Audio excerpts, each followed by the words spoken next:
As soon as it became clear that Aiden Hutchinson combined his way to being the number one overall pick, I wanted nothing to do with a second overall pick. And some of it is positional needs, some of it is the lack of what you think is clear cut prospects at the two, at the three spot, which is kind of crazy if you look back several months ago that everyone was having this debate Kayvon Thibodeau or Aiden Hutchinson, one and two. And now Thibodeau's probably maybe falling out of the top five, right? And it's crazy how this evolves.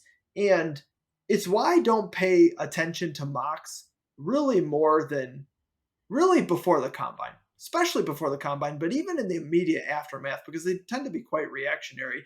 And not that mocks are ever super accurate, but as we get closer, guys with intel, guys that speak to more GMs and decision makers around the league and start to get an idea of how teams feel about some of these prospects, combine that with their own film study and game tape, you start to get a much clearer picture of how the league is starting to view these guys. You don't know who's going to go 1 through 10 and in what order, but you start to get a clearer picture. And now you're telling me two's not very attractive. And you're right. You're absolutely right. But it's a little bit of a misnomer, and this is why.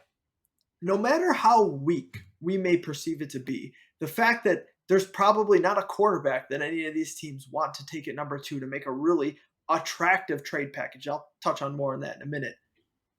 These teams are going to fall in love with a prospect or two. And there is a good chance that a team is going to say, we like this prospect so much, we can't wait to see if he falls to number four or five or eight or wherever it is. And they may be willing to trade up and make that deal. Now, it takes two to tango. Okay. And there's no guarantee that the Sure. offers come. But history has shown offers will probably come. And if they do, the Lions, you can't turn it down.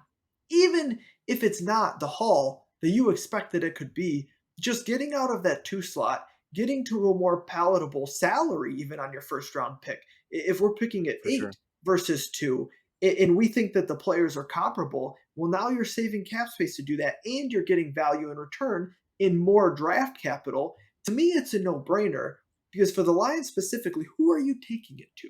Are you taking Yeah, Kyle and that's the Hamilton? thing. Yeah, and that's the thing that I've been saying for weeks on straight shooting, and now I'm bringing it over here to Beyond the Box because I have said for weeks it's Hutch or it's trade.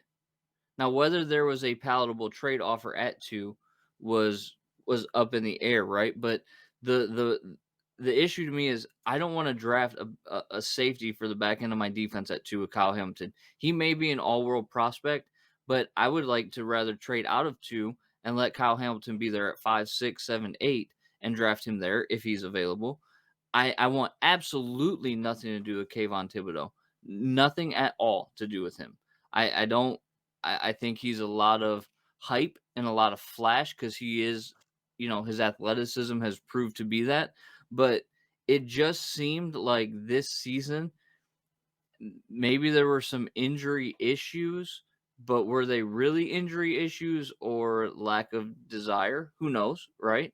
Then like you get like the attitude um at the combine where he was seen like walking off the field, like all these different things that just seem to add up to a prima donna, knows he's a high draft pick, and I want nothing to do with Kayvon Thibodeau at all.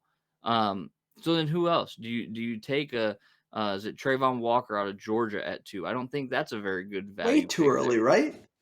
Right, and that's the thing, right? You're also not gonna reach for somebody like a Nakobe Dean at 2 either.